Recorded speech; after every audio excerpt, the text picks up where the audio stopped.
As a father, my kids mean the world to me. I want to make their future and the future of all Nebraskans strong and vibrant, and that's why I'm running for legislature. I will support our public schools and fight for real property tax relief. I'll fight against any new taxes on groceries, prescription drugs, and youth sports. And unlike my opponent, I'm opposed to the complete and total ban and criminalization of abortion. I'm Michael Young, a business owner, a leader, and most importantly, a father. Thank you for your vote. Hey, welcome back to Moving People to Action. Now we come to a part of the show. We're going to mix it up a little bit. We're going to have a little fun, but we're going to be very poignant in our conversation about this fragile democracy and how did we get here? And more importantly, what are we going to do about it in terms of that we're here? And so welcome. We want to just add to the conversation Michael Scott and Yolanda Taylor. Thank you for joining us this evening. To kick it off, Yolanda, why don't you take a shot at just, how did we get here? This mess that we're in. Michael, go ahead. Tim, I know you want to do this, but we got 40 minutes. Do we really want to recap what has happened to lead us up to here? Or do we want to talk about the future here? How do we get the people to elect people now? I mean, we know the train started coming off the tracks when Ronald Reagan shook hands with Rupert Murdoch, okay? Okay. And turned the other way about people who could control the media in this country. That's when things started to come off the track. We need to talk about why aren't Black men getting involved in this election? There was a poll that came out yesterday. Black women are coming out. Black men don't seem to have any interest in it. All right. Now, right now, we have record numbers, and I'm glad Brian stuck around, of people doing their voting now. The record was set in 2018. We've surpassed that record for that midterm. But why aren't there Black men? Where are the Black men? Where are the Hispanic men? Hispanics seem to be turning away from the Democratic Party. The Democratic Party cannot assume that Blacks and Latinos are behind them anymore. Yeah. I see Precious nodding her head. And Rolanda, I didn't mean to jump on you, but I understand. I think that sets, Michael, that sets really the pace for, again, in terms of what has happened when you go back to Ronald Reagan, the handshake and all those kind of things. But if we fast forward in terms of where we're at right now, Yolanda, please, you give us your thoughts around in terms of just kind of where we're at and really, not so much how did we get here, just really just your opinion. Well, I think people have taken advantage using the media to create confusion. It's I don't want to sound like one of those people, kind of conspiracy theorists, but you have people who are making deals and shaping things behind closed doors. And if you throw enough distractions at people, you can do what you want to do, and you can just create a lane and go straight through it. So if you're talking about this, that, and the third, well, you're not going to be looking at things that are really essential to your way of life, your well-being, your health, your community, because you've got other things that are going on. And yes, so with Michael, I mean, we're both in the business. You see how the media will attach itself to stories that have been planted and really forget the stories behind the stories that really are the bread and butter of the American people. Right on. But and Michael, in terms of the point that you brought up, talk to me. I'm a Black man. Why should we, when you think about the load of what this country has done to Black men, why should we vote? Why should we? You pointed as your first point that the Black men are not voting. You know what? Why not? Well, Precious said it earlier, and you could say it either way. Your vote is your voice, or your voice is your vote. You, instead of sitting around arguing about things in the barbershop, go vote. Okay? Make a change. Stop This talking about country it. Do has something. failed. This country has failed the black man. Well, you know what? And Precious, I mean, when you, I mean, you know, Chris Rock used to say it the best. People would ask him, "What's it like growing up black in America?" And he goes, "Well, it's like having an uncle who paid your way through college, but he molested you when you were a child." I mean, I mean, there's so much confusion. It's just like when President Trump was running, and you know, there's some black folks still to this day believe that, you know, Trump was the best thing ever. So, you know, for black people. What? Yeah. That is such a ludicrous position. And you mentioned earlier about Hispanic voters and that they, you know, it's not an automatic that they're going to vote Democrat. But you also have to realize, and there are things that people don't talk about, is that you have people within this country of different ethnicities, and for whatever reason, they identify with the majority. So therefore, if there are programs and whatever, their people and their families, they themselves could be affected by programs disappearing, whatever. And that's something that I don't get. Why are you aligning yourself with people who truly do not have your best interests at heart? Well, let's make this really even clearer. If the Republicans win the House this November, nothing is going to happen positive. Because first of all, Kevin McCarthy is going to have to deal with Marjorie Taylor Greene and that Bober other nutcase out of Colorado, okay? These people are not going to let him get things done. And the first thing that the Republican Party is going to do in January, if they win this, is those health benefits, they're going to vote them out. The thing that's supposed to go into effect in January, the dropping of our prescription prices, they're going to cancel it. They're not going to want to give that stuff up because, as we've seen with a congressman here, he's in bed with the pharmaceutical company. Almost a half, what is it? What was it? $400 million went to his campaign. Come on. These are the guys calling the shots. Money and talks. The other thing to consider, and the other thing to consider is at least 350 people are running for office in this country who still believe that Donald Trump won the election. And these are just not the big races. These are the state races, the secretaries of state, the ones who decide how the election goes and whether we're going to throw out the votes and do it over. Now, does that bother you, Precious? Can you hear me? How many people, Michael, are running for office that have said publicly that they believe that Donald Trump is still the president or should be the president of the United States? Can you hear me? We can hear you. Okay. So this first thing, let me go back to, because there's so much has been said since we started. So let me go back and recap. Making it hot in here. Number one, we know our democracy is at stake. We know what is going on. I think sometimes when we talk about the Black men not voting, I think it's because of representation. They don't see Black men running or Black men being elected to certain offices. If you start to look at the U.S. Senate, there's literally only 3 Black men in the U.S. Senate right now, if I'm not mistaken. Tim Scott, Cory Booker, and Raphael Warnock. 3. I think we had more during Reconstruction. Yeah. So that's all we have right now.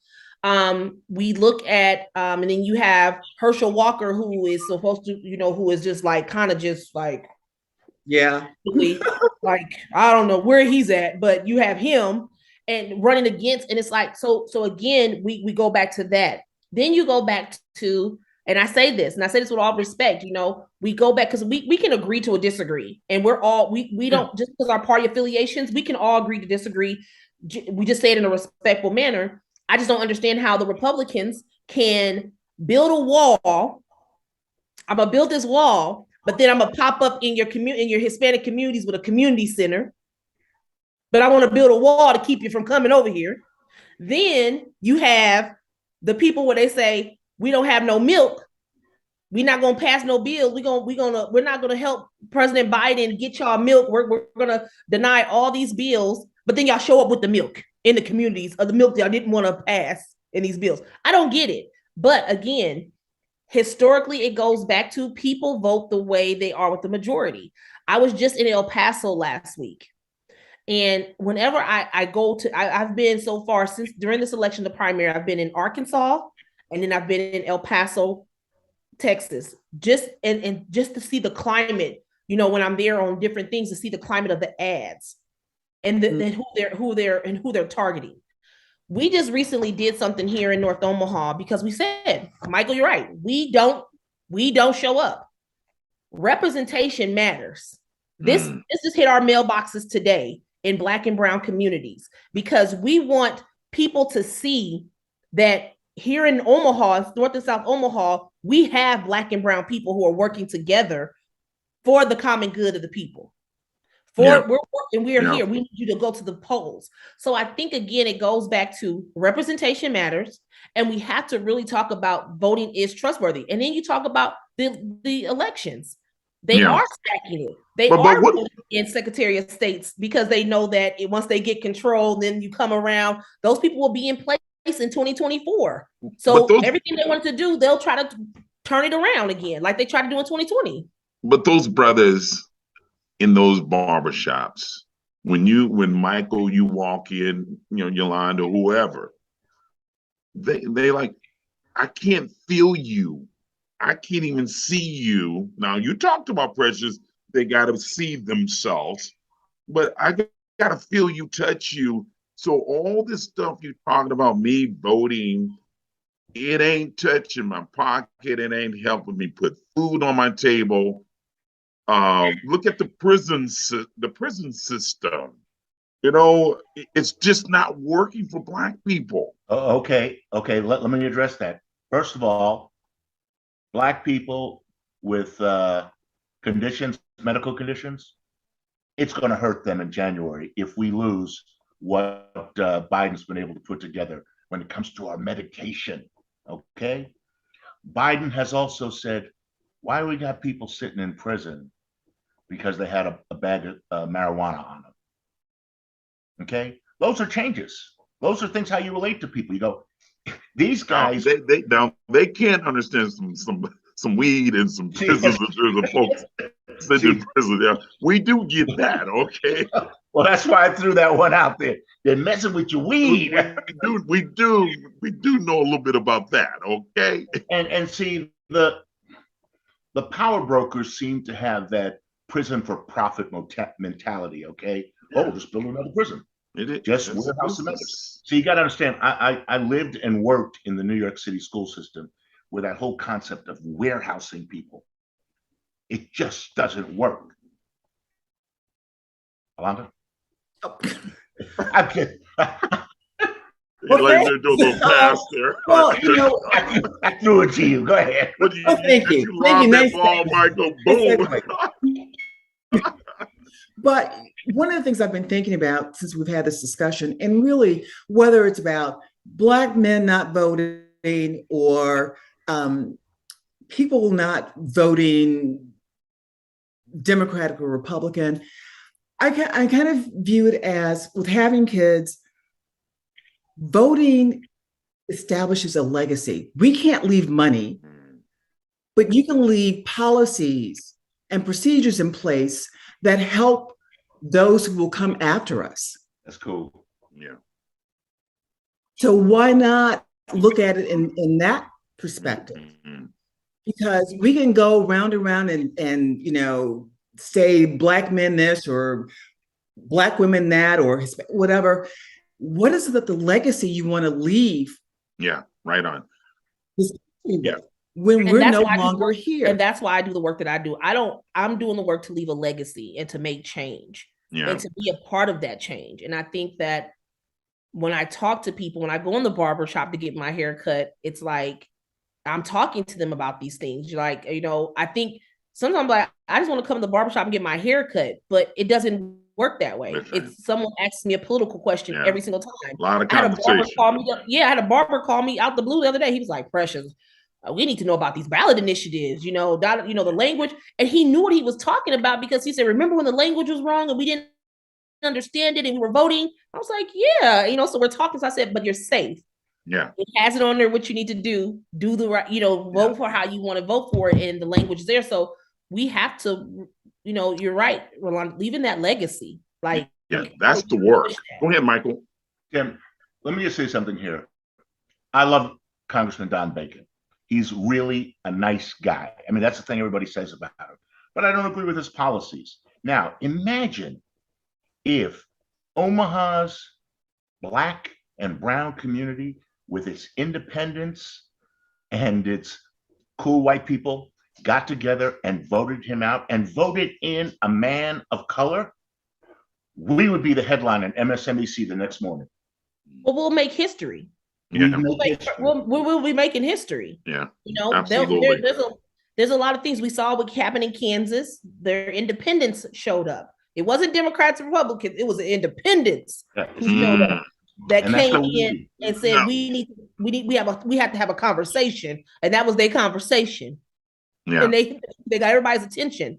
But I mean, again, we have to talk about the importance of why. And I think Michael is hitting on, like, talk about the things like the real, like, instead of saying what the bill does, make it real life for them. Yeah. This is what's gonna happen to you if you don't vote. Like, I don't know how real we can keeping it real.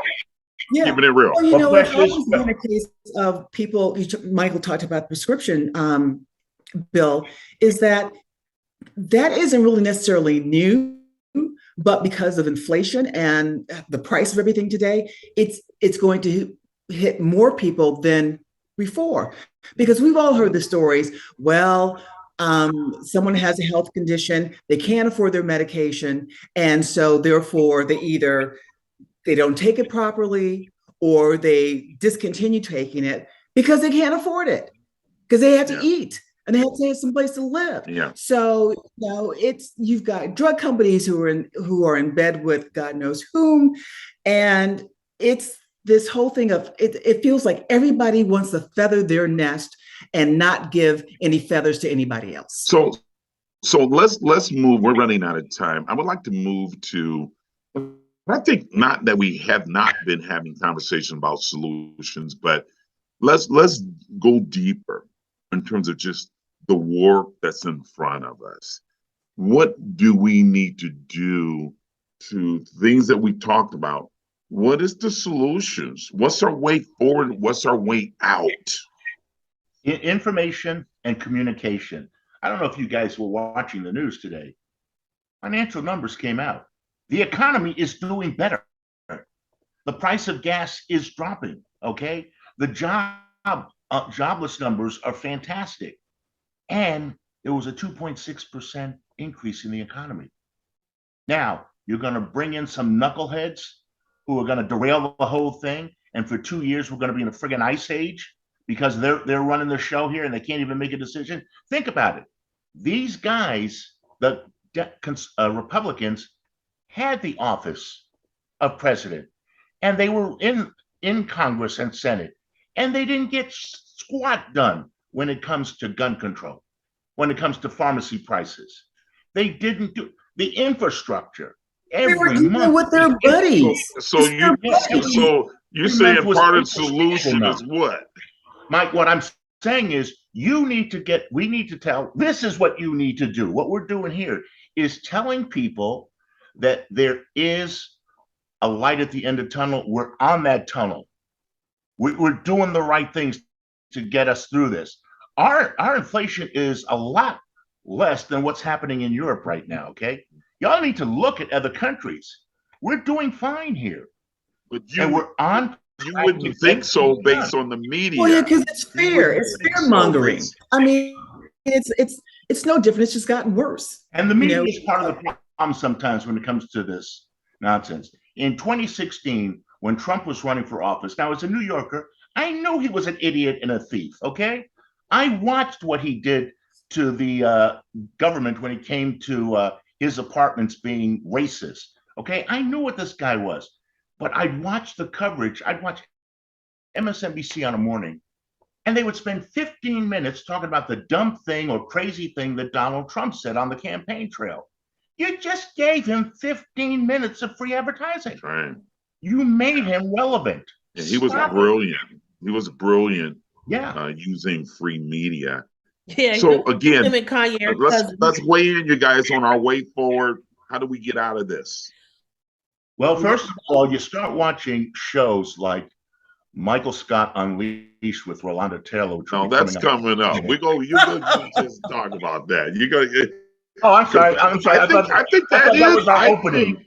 I know you're I think that is part of the solution, having real conversations that's thoughtful, but also with some accountability. Well, we missed something too. Because people are they just so easy for people to lie these days and think it's okay. Well, we missed something on this show we're doing. It's fairness, common sense, honesty. Okay, and I just heard Precious say accountability. No, Yeah. and we're missing That's what I do when I'm on Facebook and someone says something dumb.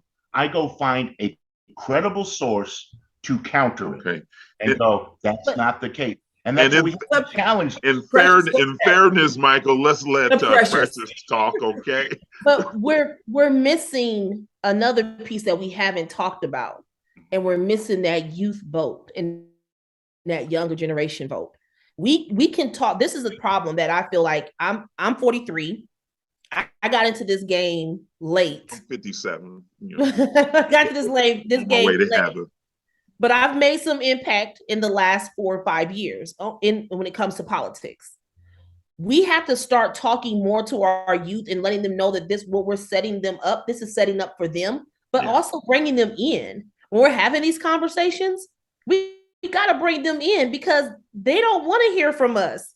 My daughter's 18. She don't want to hear from me. I drag her to every political event. But if you had somebody that she's watching on TikTok or Instagram or a celebrity, and we start letting them use their message and their platforms, that's who they want to hear from. So we can't forget about that youth vote, because we go back to 2018 when they had that Parkland shooting, and we started seeing, and those kids, and I kept saying those kids were staging walkouts at the different high schools.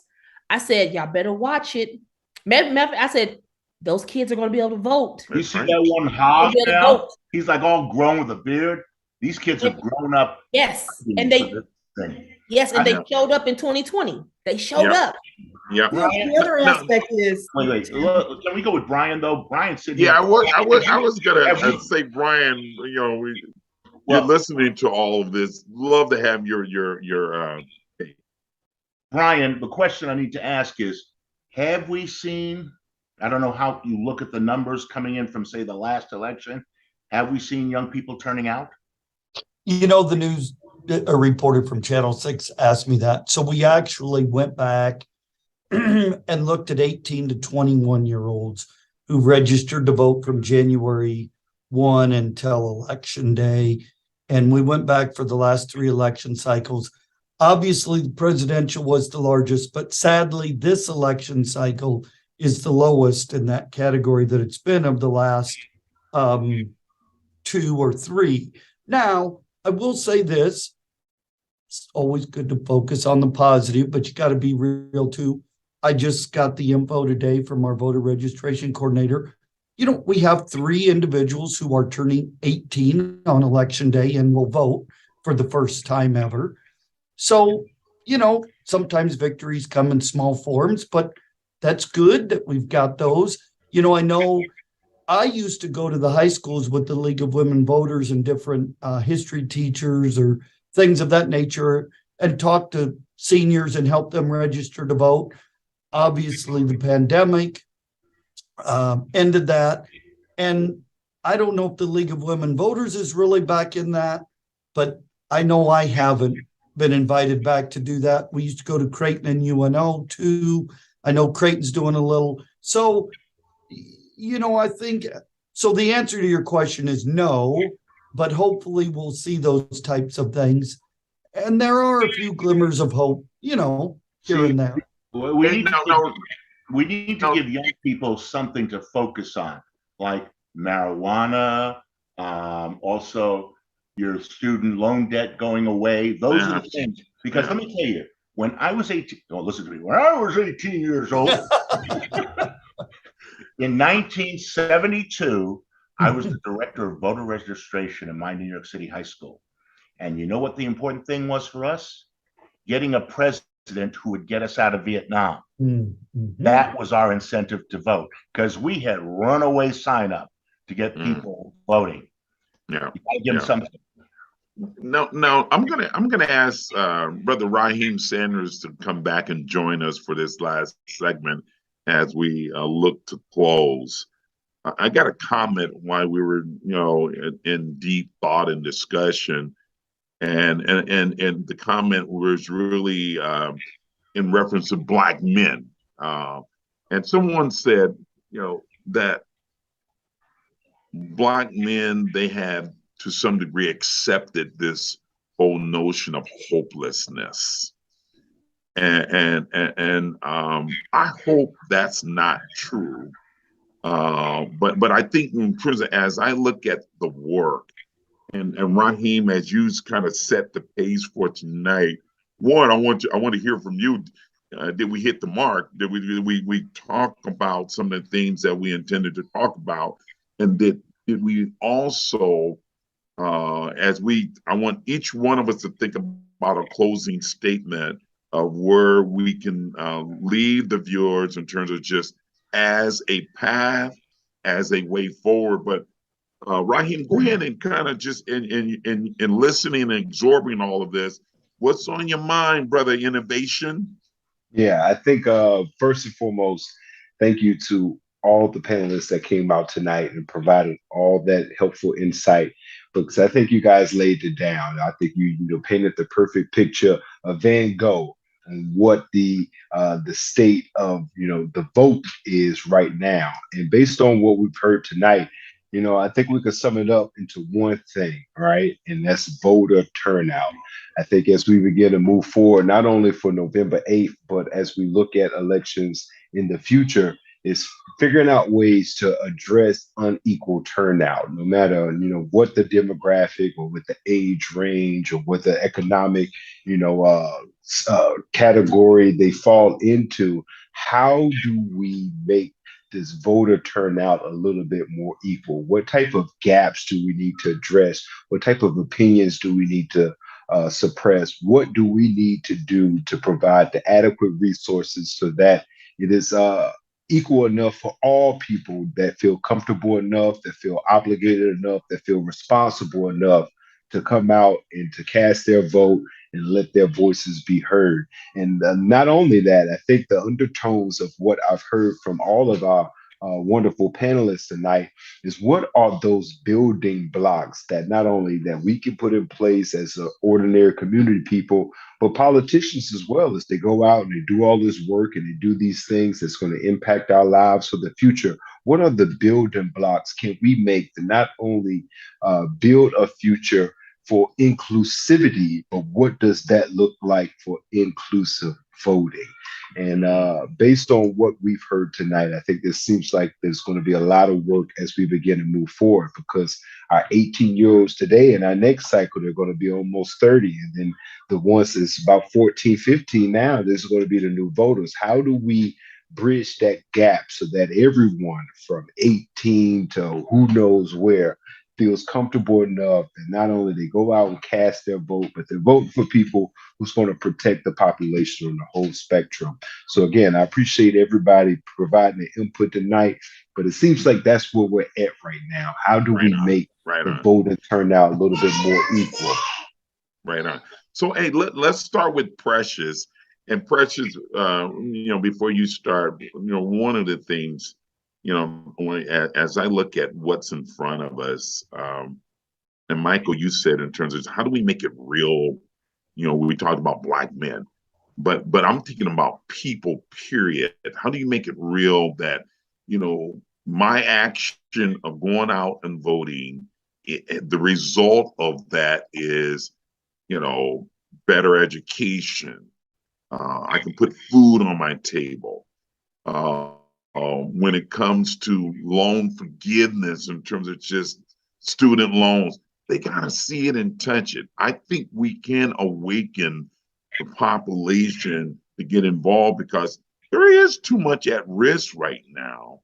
As we look at what has happened with this insurrection, with all of this uncertainty that's going on in this country, we're at high risk. And so, Precious, what is your way out? What is your thoughts in terms of what you can leave with the folks? And keep it real, Precious. I was Keep looking it for real. my note. I was looking for my notes because I've been carrying around I carry around this little notebook, and because I've been traveling, I most likely misplaced it. But just talking about the things we know what the Democrats have done. We've known what Joe Biden has done. Let's just keep it 100. We know what Joe Biden has done in the time he's been in office. And some of the main things is Democrats are delivering. Let's just keep it real. $10,000 to $20,000 in student loan forgiveness for people making less than $125,000 a year. Loan repayment reform to make it easier to stay on top of your student loans. The Inflation Reduction Act to lower prescription drugs, health care insurance, energy costs, fight inflation. The CHIPS and Science. We got to get our kids into this. There's money in there. We got to get our kids into these different programs and their different colleges to be able to provide the future for their families. Stop. We got to tell our kids, stop looking for these jobs because you think when I go to school it's going to be hard. No, get in there because there's money out there. Our PACT Act, we talk about that, ensures veterans healthcare benefits that they've earned. Our rural people, our rural community, $20 billion to farmers and ranchers. Bipartisan infrastructure. We've done so much stuff. The American Rescue Plan. There's so much stuff that's happened, and it can't happen overnight. But when you look at how things have delivered, we got kids back in school. People got vaccinations. We've done a lot, and so I just need people to look at what has happened in the last 2 years since this presidency has taken place, and just imagine what's going to happen if we lose the control of the Congress and the Senate. Right on. That's what we're going to see. Like Michael said, nothing but mudslinging. We're going to see everything go backwards. We're going to see frivolous lawsuits. We're going to see bills, things taken back. And we're going to be put into a situation to where democracy and where people cannot provide for their families. Not saying that it's perfect right now. It's not, but it's progress. And the last thing we want is for people to have to be struggling to provide for their families. Yeah. Nobody should have to struggle to provide for their families when people want to come to our country because they see it's the American dream. Right on. Right. Hey, so thank you. I say vote. Vote.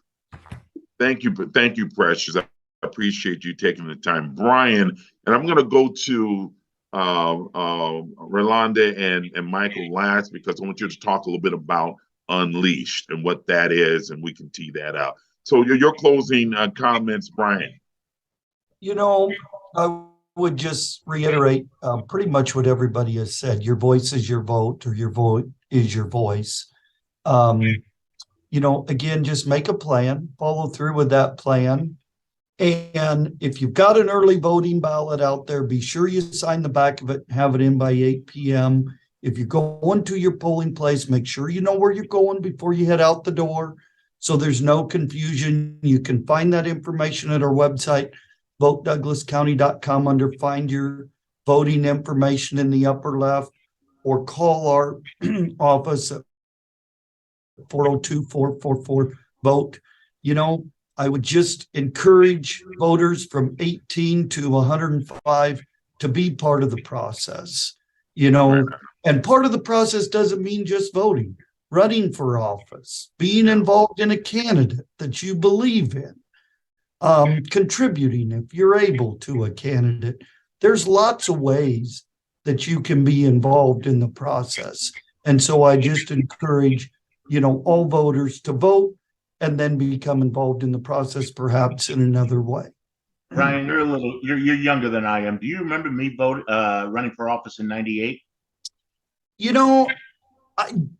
I was just looking at your bio before this online, and I don't remember. I remember you reporting the Omaha News. Then I had a traveling job, and I saw you on the Dallas News. Yeah. Okay.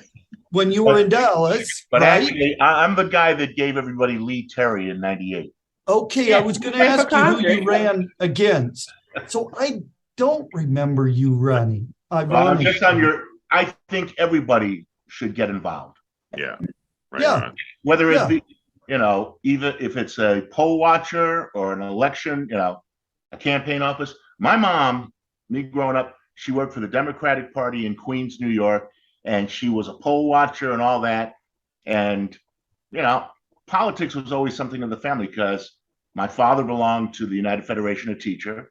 I wound up working for them also, and then RTNDA and AFTRA and all these. So I'm a union guy too. But Precious, let me go back a little bit more here. And this is also what Brian Young. Now, this is part of your closing, right? Yeah. Oh, yeah. Michael? Definitely. Okay. Education in this country is more important now than ever before. And not just to raise the social stature of people, but to educate people. Right now there's a great controversy going on in Florida. Ben Sasse, our senator, is up for the University of Florida job.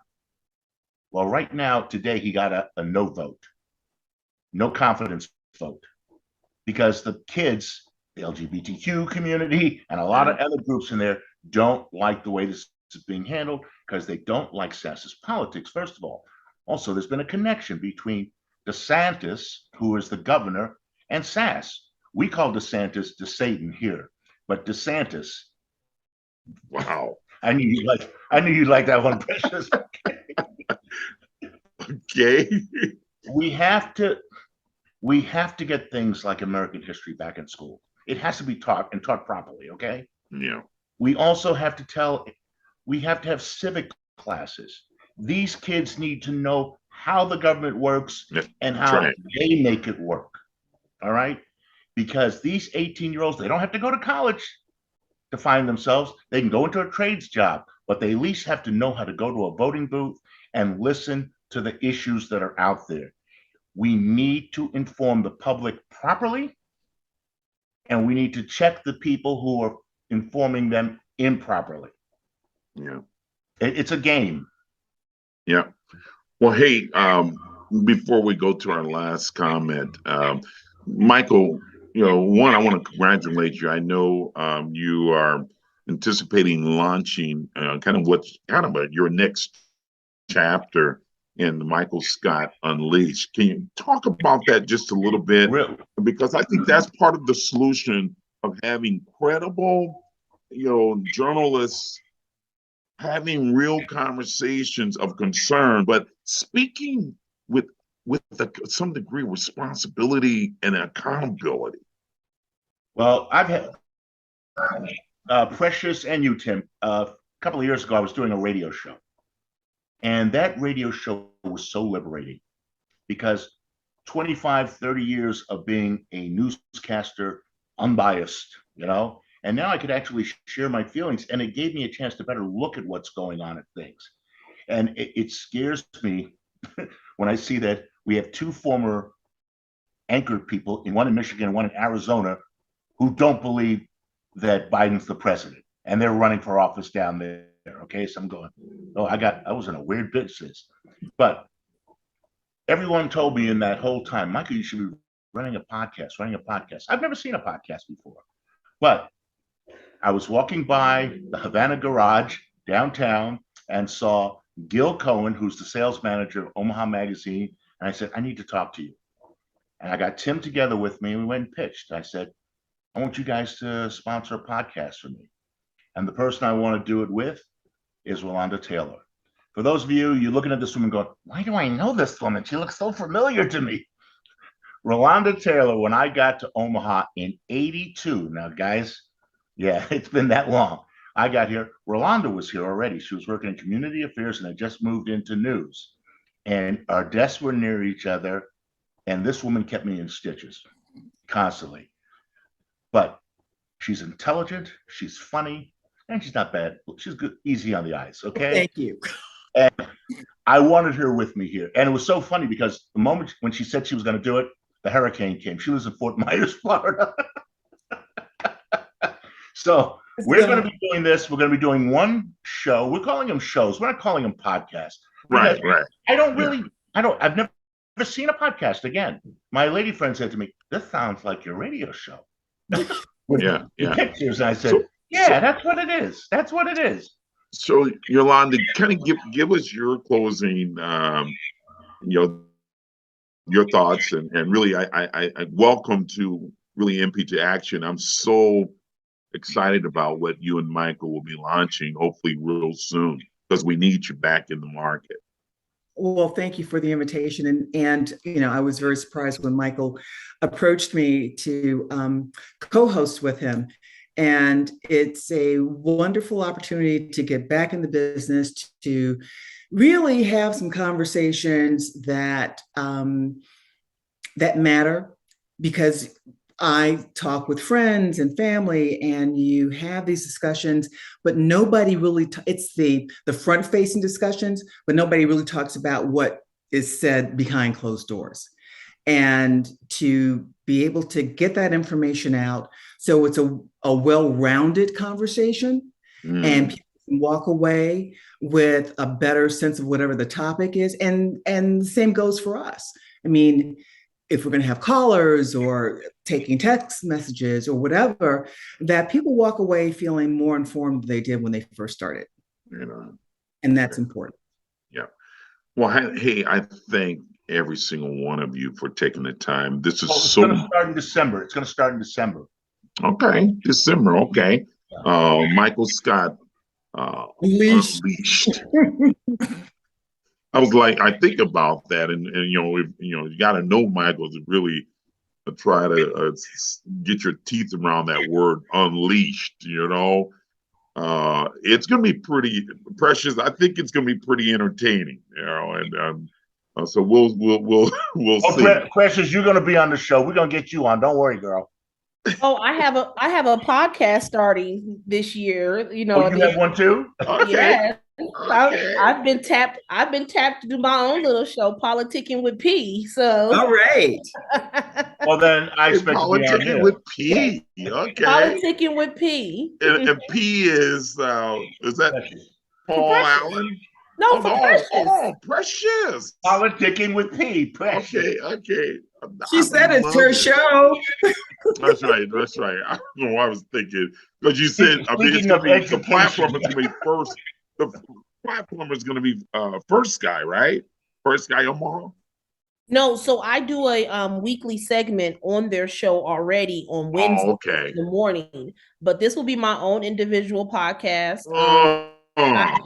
Just looking at doing with P. Yeah, just doing something different and really talking about more, not just Nebraska, but talking about my experiences and talking about people national, because we have to look at national politics impact us. And as I've traveled, like going to El Paso and seeing the difference, and actually going to the border to see it for myself, because I got tired of seeing the news. I said, let me go for myself. And then crossing over to Juarez and stuff, and being able to talk to different people from different communities, neighborhoods. So yeah, it's gonna be real interesting. And just something to kind of, I'm an empty nester now, so just gives me something else to do. And you crossed over into Juarez. Did you bring back any medications? No. You get them cheap down there. No. Look here. I mean, like antibiotics. Okay. Michael, Unleashed. Okay. Well, hey, you guys, again, thank you. I'm hearing from our producer. It's time to wrap it up. Thank you guys so much. What resonates with me so much in terms of just the conversation. I heard a focus on education. How do we get back to the core principles of civic responsibility and get that back in our schools. I can't tell you, and I've kind of really, I really kind of really thought hard about should I say this or not, but you know, I'm an independent. I'm not a Democrat or a Republican. My party line is independent. But so here's what I look at. Michael and so many of you have said, there's so many people in this country that are sitting around saying, and don't believe that President Biden is our legitimate president. They believe that the presidency was stolen from Trump. And I'm bothered by that. And so I say to a lot of Republicans, you know, this whole, if you're from the country back in the day when your mom used to, or folks used to say, the pot can't talk about the kettle and don't be talking about my house or somebody else's household until you, what, take care of some business at home. I feel that way in terms of just so many people, not all, but so many people in the Republican Party. It's kind of like, you don't deserve a chance until you clean your home. Stop and do an internal check and check yourself before you wreck yourself. Because right now, if you don't do the kind of things of cleaning up your own household, I think we're going to be in for a unbelievable storm that's coming, that's brewing in this country. So you don't really deserve a chance until you really get your party in line with, dang, that we do have a president of the United States and it's Joe Biden. And stop creating this fear that's going to create so much disruption in our country. And Democrat, Republican, I'm just speaking the truth. And so please, if you would, join us, like our page on Moving People to Action on social media platform and Facebook, Instagram. We're going to continue to bring to you subject matter experts to inform you, to enlighten you, and to give you the facts so you can learn, you can listen, and then you can move to action. And with that, I want to thank our sponsor for this evening, Michael Young, and all of our panelists for taking the time. And my man, Raheem Sanders, thank you for what you do, provide that innovation, my man. We're out of here. Until next time, be good to yourself, okay? And no, Michael, I did not steal your line, because your line is what? Until next time, take care of one another. Hey, we're out of here, you guys. Let's go. As a father, my kids mean the world to me. I want to make their future and the future of all Nebraskans strong and vibrant. And that's why I'm running for legislature. I will support our public schools and fight for real property tax relief. I'll fight against any new taxes on groceries, prescription drugs, and youth sports. And unlike my opponent, I'm opposed to the complete and total ban and criminalization of abortion. I'm Michael Young, a business owner, a leader, and most importantly, a father. Thank you for your vote.